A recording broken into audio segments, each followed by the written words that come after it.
Hi everyone, thanks for joining us for this final live stream for the Gender Representation in the Media course, and thanks for all your work over the last couple of weeks, all the comments and questions, and I'm going to try and reflect some of those in my comments today. I did just want to say at the beginning, just to let you know, I have posted this on one of the comments threads, but if Rachel and I have been a little bit slow in replying to comments over the last couple of weeks, there's ongoing industrial action in the UK at the moment in universities, and so there's a limit to what days we're actually participating in the MOOC, but please do keep posting your questions and we will read and respond to them all when we can, and certainly the discussions will remain live for the next 2 weeks, so please do keep posting questions as you have them. If you do have any questions for me live today, then by all means just type those in and I'll try and get to them. I do have quite a few things I'm hoping to share with you today, and I'll concentrate mainly on stuff that's come up from week 4 onwards. Just say again at the beginning that we are hoping to run this course again in a few weeks' time. So if you don't manage to get through all the content, you'd have the opportunity to return and complete the course then. And also if you've found it a useful course, then by all means spread the word and hopefully give us some more participants for next time.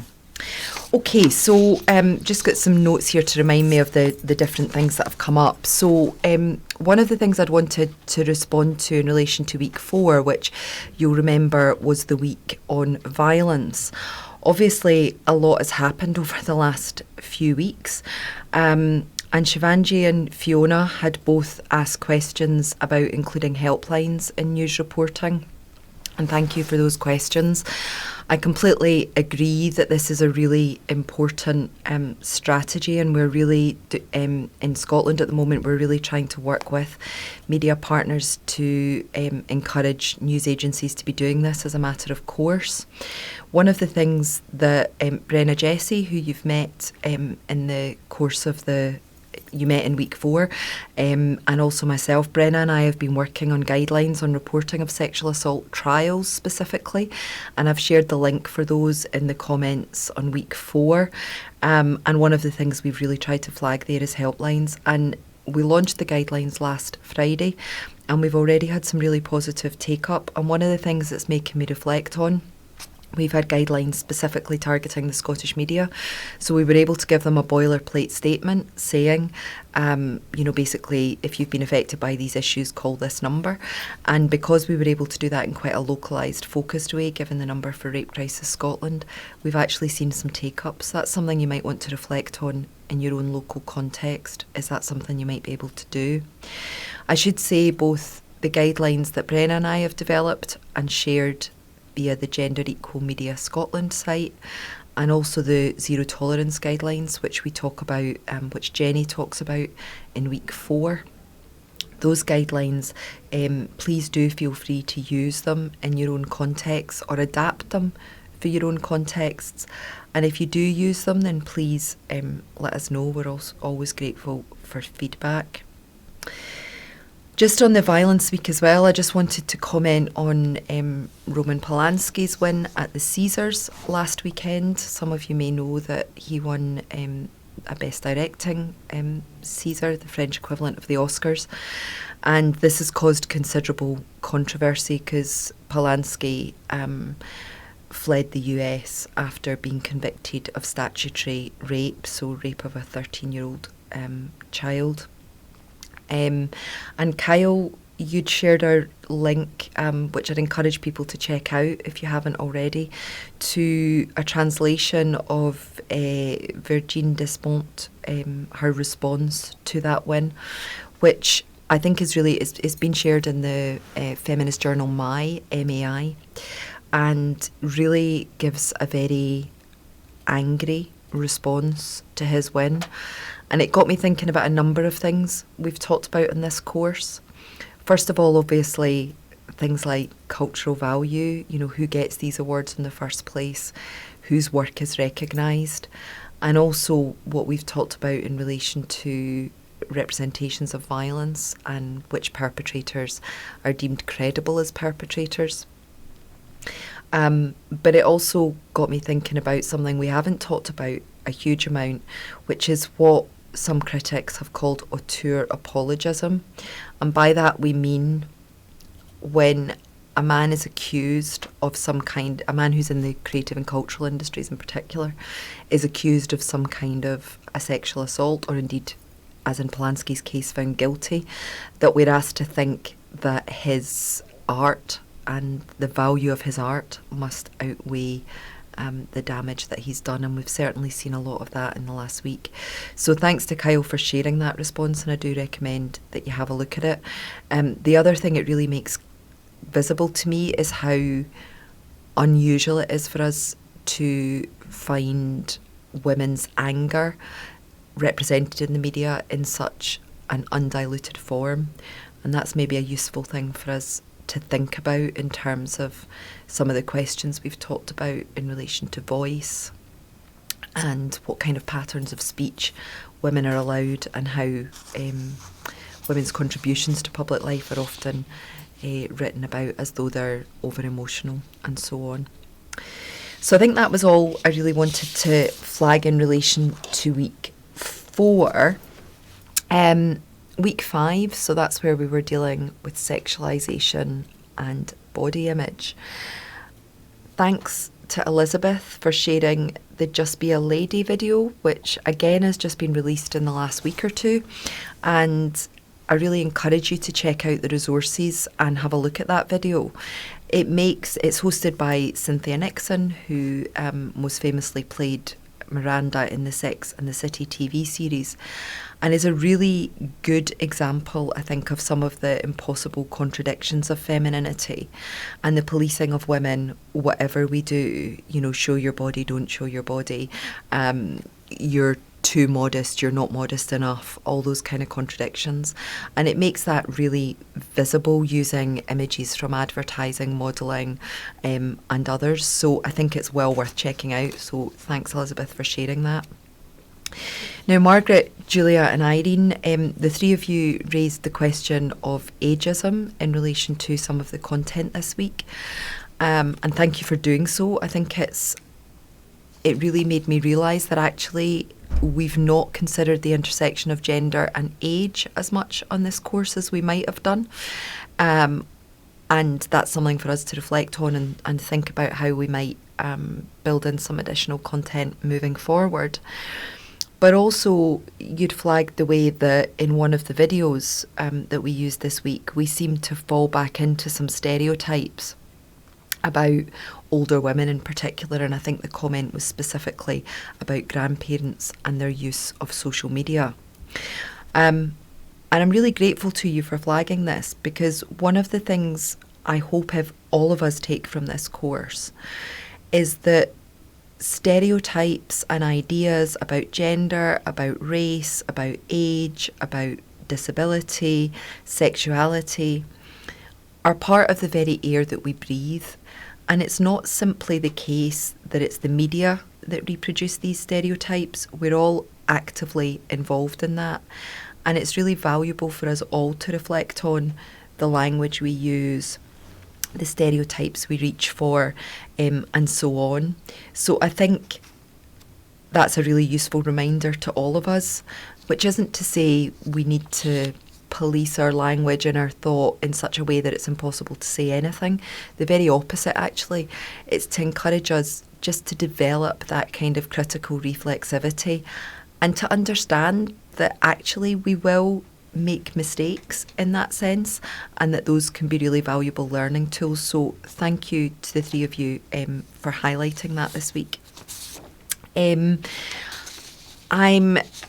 Actually, there was one other thing I'd wanted to flag. I noticed just before I came down for this talk today that someone, Bursak, I think it was, had asked me a question in the questions for today about feminist pornography. Huge question. So let me just say a few things about that. I think the question was, is feminist pornography possible? And you've rightly alluded in your question to the fact that depending on who you ask, you're going to get a different answer to that question. So let's be absolutely upfront about what I'll say about this might not be the answer that others would give you.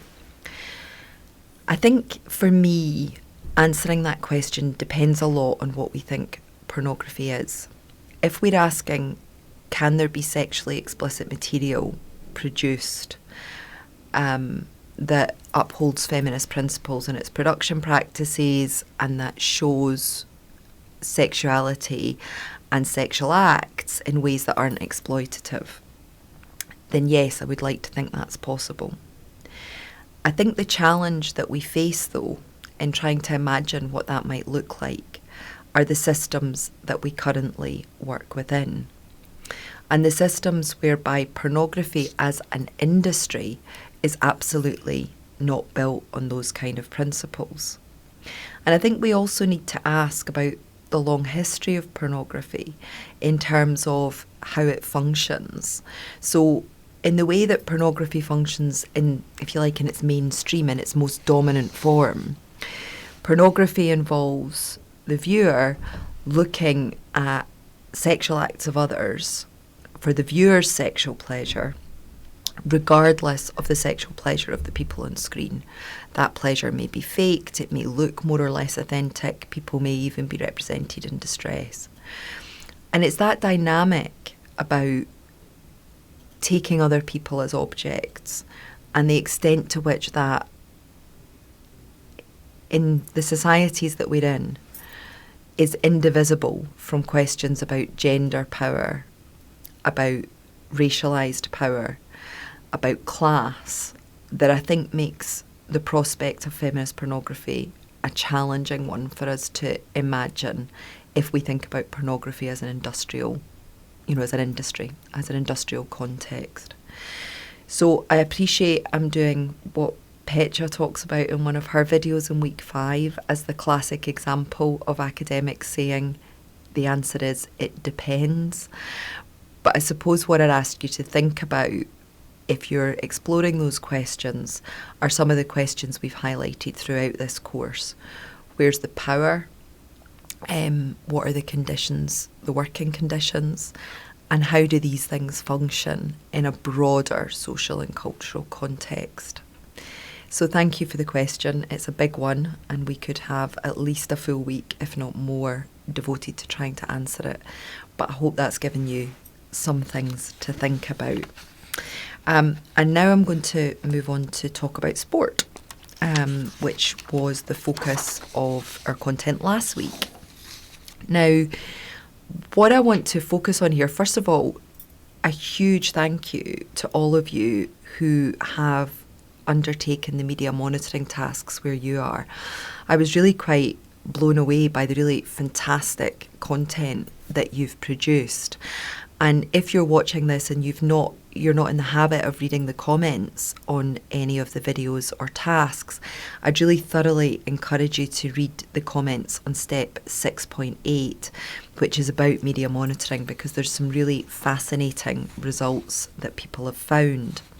And because I'm aware not everyone will have had the chance to read that yet, I just wanted to highlight some of the findings that you've all produced, but also to make some comments on how they fit with what we've seen in research nationally and internationally. So I've got a number, the ones I've chosen to highlight are to let me talk about a number of different national contexts. If I haven't included your examples, there's still many great examples, and I looked at this yesterday, so there may be some others that have come up since then. But Brent had been looking at the sports homepages of the Australian and British broadcasting corporations, and when Brent looked at this, was commenting on the fact that it was during the Cricket World Cup, and so had expected quite a lot of coverage of women's cricket. And indeed, I'm just looking at his findings here, suggests that on the ABC, Australian Broadcasting Corporation, there were 22 items, 12 male, 6 female, 4 neutral. Now that suggests, by the standards of a lot of what we've encountered this week, is actually pretty good in terms of female representation. But actually, there were other differences. So when you then looked at where there were videos, you noticed that there were 6 male videos and 2 female videos, both about cricket. So that to me is really helpful because it's starting to get us to think about, okay, so even if we're approaching things looking better in terms of overall content, it's that question that I posed a few minutes ago in a way of follow the money. Where does following the money take us? And by that I mean, where are the resources? So for news organisations to include videos usually means they had to have had some kind of live coverage of an event. So which events are receiving that kind of live coverage? So that's really helpful.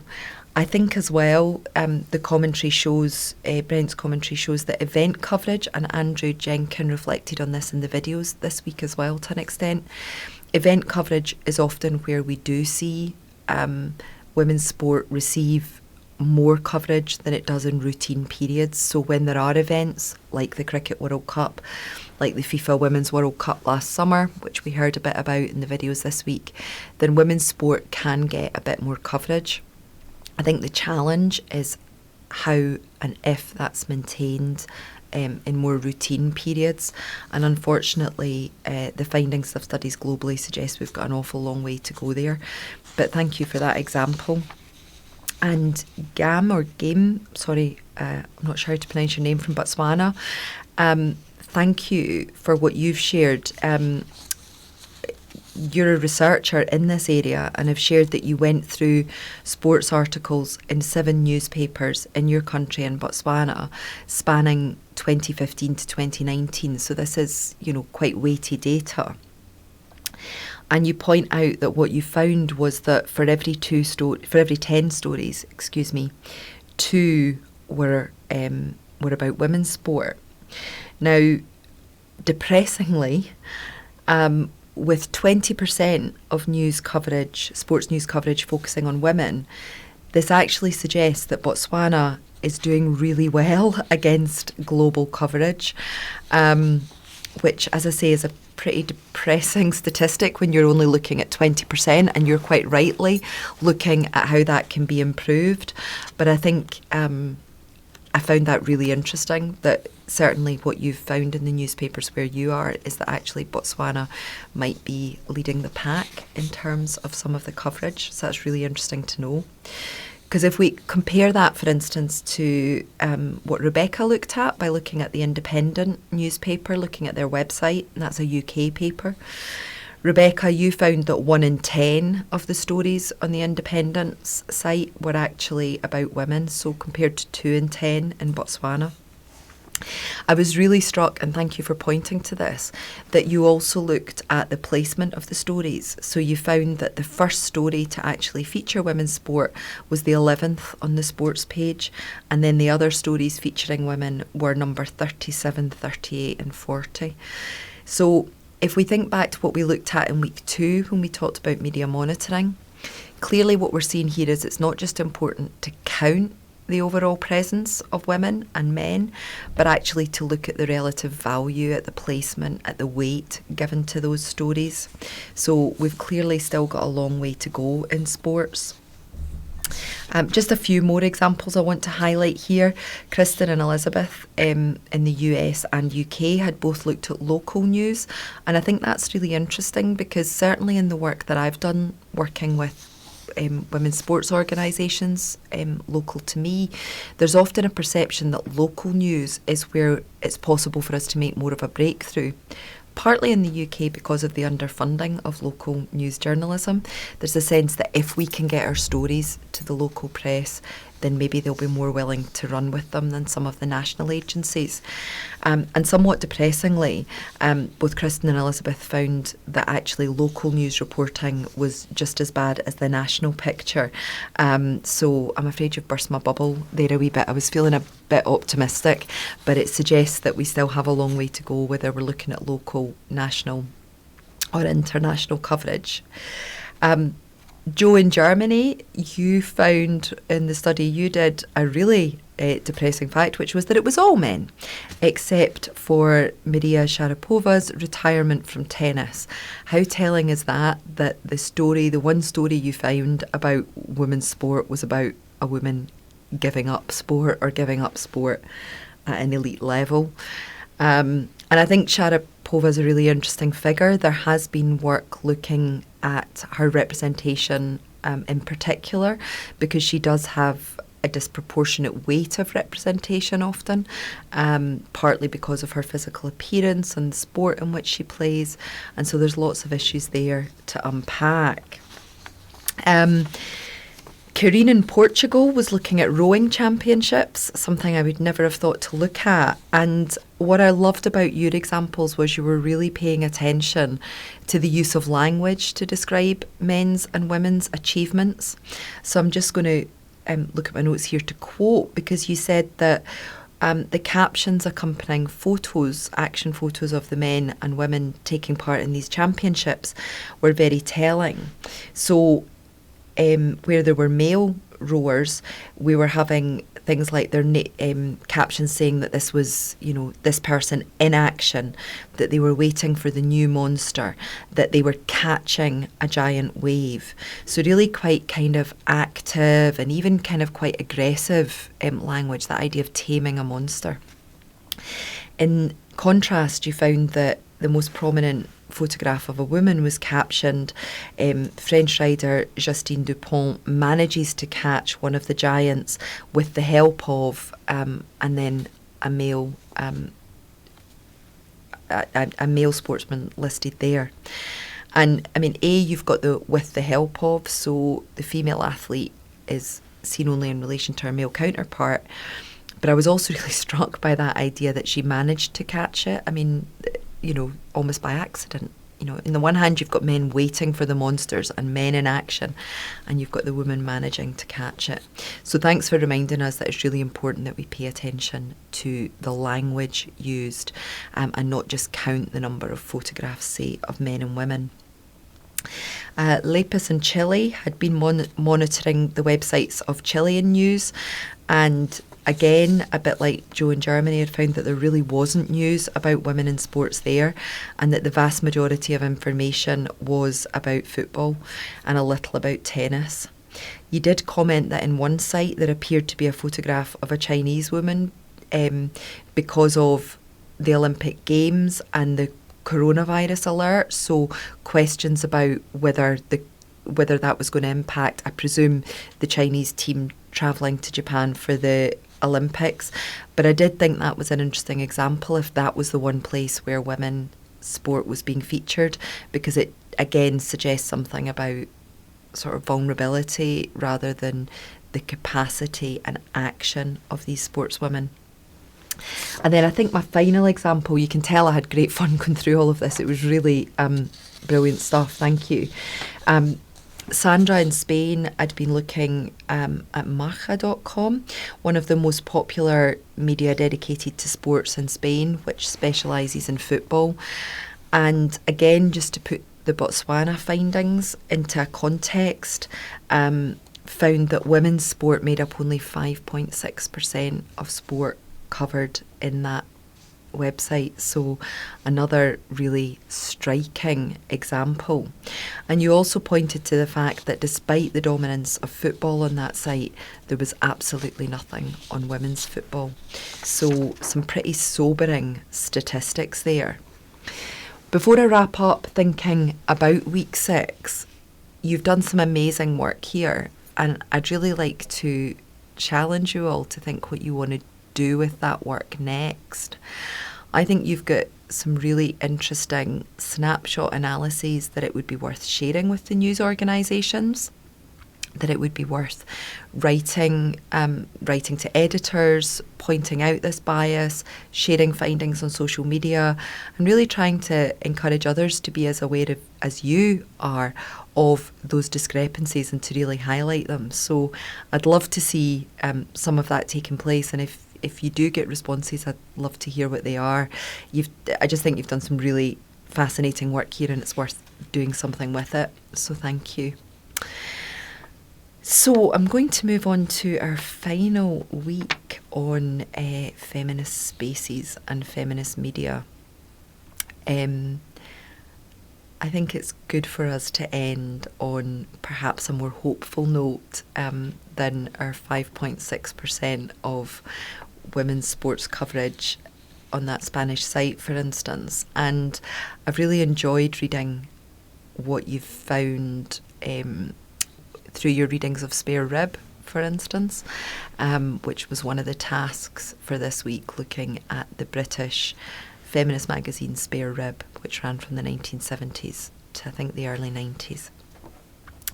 Zara, I was really struck by your comment about the visibility of lesbians within Spare Rib, even in some of its earliest issues, some of its earliest reports.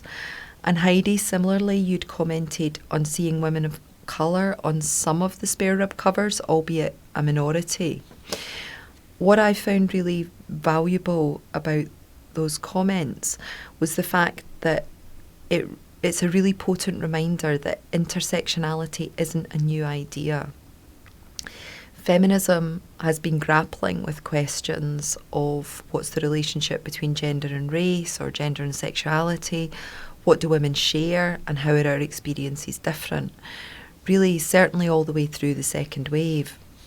And we talked a bit way back in week 1, if you can remember that far back. We talked a bit about the way that intersectionality is sometimes presented as though it's a brand new idea. And I think reading some of this material from the early days of the women's liberation movement is a useful reminder that lesbians, that women of colour have been part of these movements since their inception, and that whilst their treatment within the movements and their media coverage was certainly never perfect, and I'm not arguing that at all, we've got to be really careful that we don't construct this idea that intersectionality is a brand new idea and so write out the work that these women have been doing for 4 decades or more. So thank you for highlighting those points. And Jo, you'd asked a question there about queer content in Spare Rib, and we did see that, as Zara had suggested, yes, there was a fair amount of content, particularly around lesbians. But you'd also raised the question then about whether there might be cases, or indeed there are cases, where the media that's been created is for smaller groups of women, so it's not for women per se. But you'd mentioned, or someone had mentioned in response to you, I can't remember which, I apologise, the magazine Sappho, which was a contemporary of Spare Ribs. It didn't last as long, but it was a magazine in the UK in the 1970s that was specifically targeting lesbians. And I think that's a really useful example, because again it gets us to think about, and to be fair, this isn't just a question for the media, it's a question for political organisation too. Where are the points where it's useful for us to think about what women have in common, and where are the points where it's actually useful for groups of women, lesbians, women of colour, of course those categories themselves cross over, disabled women. When is it actually useful to create media and spaces specifically for those groups, where actually some of the racism or the homophobia or the ableism that might be encountered in the general women's movement, where you're not kind of proceeding kind of under the fear of that, in a sense. So that's not something I'm going to answer. I don't think there's ever a one-size-fits-all response to that, but I think it's a really valuable thing for us to continue to reflect on, is when we're talking about gender difference in the media, which women are we talking about, who's included and who's excluded. And Sophie, you'd rightly asked, or you'd rightly flagged rather, that we could have an entire course on LGBTQ plus representation in the media. And I agree, I think that would be a really fantastic course. You'd asked if we've got any plans. We don't have any plans to develop new courses right this very minute, but we're certainly looking at developing new courses in the future. And so that comment's really helpful, thank you. And if other people have ideas of the kind of content they'd like to see, then please do add those in the comments. So the final thing I want to say about week 7 relates to examples that Sharham and Alison gave about some of the issues that they'd found in Spare Rib to do with women's work, women's domestic work and women's paid work, for example. And I think you both really nicely highlighted key themes really of continuity and change. You were pointing to the fact that you were reading some stories in Spare Rib that felt like they could be stories from 2020, that actually we've still got a long way to go. But at the same time, I'm really conscious that a number of you this week have also been flagging examples of where you think things have changed. So either where things have changed in the broader political and social and cultural landscape, or where you think actually that's not how we'd talk about these things now. Our language has changed, or the visual language we'd use, the images, the illustrations have changed. And for me, I guess, coming to the end of this course and reflecting on what I've learned through many of your examples, really is that importance of keeping both continuity and change in mind. I think often, particularly if we're thinking about news media, newsworthiness, almost by definition, is about something that's new or unusual. And when we take that to the representation of feminism, for instance, I think it can mean there's a tendency to think we've just brand new discovered that sexual harassment is an issue because women in Hollywood told us so in October 2017. And so I'm really interested in thinking about, okay, what's the longer story here? What are we missing? What's the media not telling us? So trying to see that point of continuity, but also understanding that things have changed. That's really important to me as a feminist who's been working in this area for a good couple of decades now, that if I felt things weren't changing at all, I think it would be easy to feel an overwhelming sense of despair. And don't get me wrong, there are many days on which I think those of us working in this field do feel that despair because things haven't changed as much as we want them to. But I think it is really valuable and really important to take stock and think, as many of you have been doing in the examples you've given this over the last few weeks. I remember when I was a child and things were done in this way, and actually this has changed. Or, 5 years ago, the picture didn't look like this. So let's keep reminding ourselves of where we've made progress, as well as where we've still got a lot of work to do. And I think some of you over the course of the last few weeks have used phrase like life skills. What are the life skills we've learned through looking at the media? And I think that's a really great question. I hope that on leaving this course, on the course drawing to an end, we've had the opportunity to reflect and think about the media that we consume, but also, as I was trying to suggest earlier, about the examples that we use in our own social media, and what we post in social media and the way we talk about these issues in private as well as in public. So hopefully there's a kind of critical awareness that we take from this into our lives more generally. But hopefully as well it encourages us to reflect on things like digital resilience that Shea Akiwowo taught us about, and digital citizenship. What are our responsibilities as well as our rights as media consumers and users? And what does that actually mean to think about these things? And also I've been really, really encouraged to hear from so many of you who are also developing your own content, whether that's blogs or whether it's your own analyses that you're sharing. A number of you have been kind enough to share the way that you've been lobbying media organisations where you are to try and make change. So let's keep, over the next couple of weeks while the boards are still live, keep sharing those examples. We'll try and gather some of them together as well to feed into future iterations of those course. And we'll also be sharing additional resources on the Gender Equal Media Scotland website. So if you don't follow us there, the website is in need of a refresh, but it will be happening over the next couple of months, and hopefully we can gather together there some of the great examples that you've shared on this course.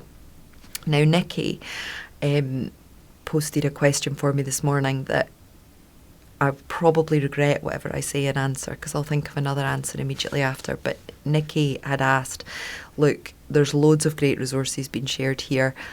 If you were to have one, if there was one desert island resource, what would it be? Now, obviously, I'm contractually obliged to say it's the Gender Equal Media Scotland website, and you should all read our blog and look at our resources. But actually, I think the resource I would choose would probably be Debbie Cameron's Language, a Feminist Guide blog, partly because many of the resources we've shared with you are not necessarily updated that frequently. This blog is. And for me, it makes me look afresh at the words I use every day. And that to me is really valuable, because although the stories typically hinge on some story that's gathering media commentary, it does that thing that I've been trying to talk about a bit in the last wee while about, yes, it gets us to think about the media, but it also encourages us to think about how we use language. And to me, that's what I mean by that kind of critical reflexivity. I think if we can think about how we use language as well, then that's a really valuable learning tool from engaging with the media. And it takes me back to a quote that I've used a lot in my own writing, which is from Helen Benedict, a US writer who wrote a book in the 90s about the representation of rape called From Virgin to Vamp. And in that book she says changes in representation don't only follow on from changes in reality, they can also lead the way. So I suppose part of what I'm saying here is that the way we talk about things, the way we think about things, can help affect change. And so that, I think, Nikki, in answer to your question, would be my resource. But immediately I say that, I think, but then there's the Intersectionality Now podcast, which is such a valuable resource across so many issues. There's things like Feminist Frequency, which we've shared with you. So I know I'm going to regret nailing my colours to the mast with Language, a Feminist Guide, but why don't all of you answer Nikki's question too, and then we'll have kind of the top 10, the top 20 resources to keep an eye on, moving beyond today and moving beyond this course. I'd love to know what your desert island resource would be. So I don't think there's any questions. Oh, there is one question.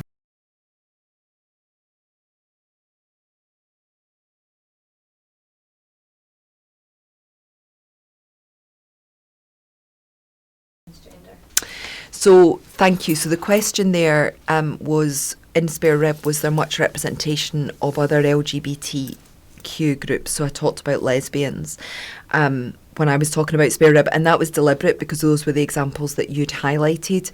I've not studied all issues of Spare Rib myself, so I think you'd have to go back and look yourselves. I know there was some discussion. There was quite, certainly in some of the women's movement newsletters from that period I've looked at, bisexuality was being quite widely discussed. I suspect trans issues much less so, because they just didn't have the same visibility in the 1970s in particular, and most of the people who've commented on Spare Rib have commented on those early issues. But please, if you find those examples in your own digging about in Spare Rib, please share them. Someone pointed out that actually when you follow the link to the Spare Rib on the British Library website, the first information you hit is that the digital resource may not last beyond the transition period of Brexit, because they were able to digitise it under European copyright law, and we're not entirely sure what's going to happen with that after the 31st of December this year. So one thing I would say is dig into Spare Rib, find out the answer to these questions, do it before the 31st of December, just in case the resource is no longer available. But that still gives you a good number of months and a great resource to use over the next few months. So maybe keep Language a Feminist Guide as my one resource for 1st of January onwards next year, and use Spare Rib between now and then to get through as much of it as you can. Some of you talked about disappearing down rabbit holes for 2 or 3 days at a time once you start on the digital archive, and I'm sure that's the case. But the short answer to that question is I don't know. My sense is that probably there was much less trans representation. Bisexuality, there would have been some discussion of bisexual women's experiences, but I suspect possibly not as much as you would find somewhere like Sappho. So, thank you for the questions. Thank you all for participating over the last 7 weeks. And as I hope I've given you a flavour of today, I've genuinely found the examples you've come up with have broadened my thinking, and thank you for sharing them. I know I've been seeing some comments in the overall feedback about how much you've all got out of each other's comments, so definitely give yourselves a pat on the back for that, and thank you for sharing your examples. Thank you for sticking with us over the last 7 weeks. If you've enjoyed the course, we are hopeful we'll be running it again at the end of April through May and into June. So if there's any material you haven't managed to finish and want to come back to, you might want to join us again then. Or if there are colleagues, friends, family you think might also enjoy the course but don't have time to do it over the next couple of weeks, they'd be very, very welcome to join us when we run it again later in the spring. So thank you all. Thanks to all our participants. We've pulled together a list as the very final step on the course, which gives you links to follow their work, their writing, their social media content, and I would encourage you to do so. And please do share with us your comments and thoughts about the material as you continue to read and develop it, and we will do our best to do a final read through and respond the week beginning the 16th of March. So thanks again, and goodbye.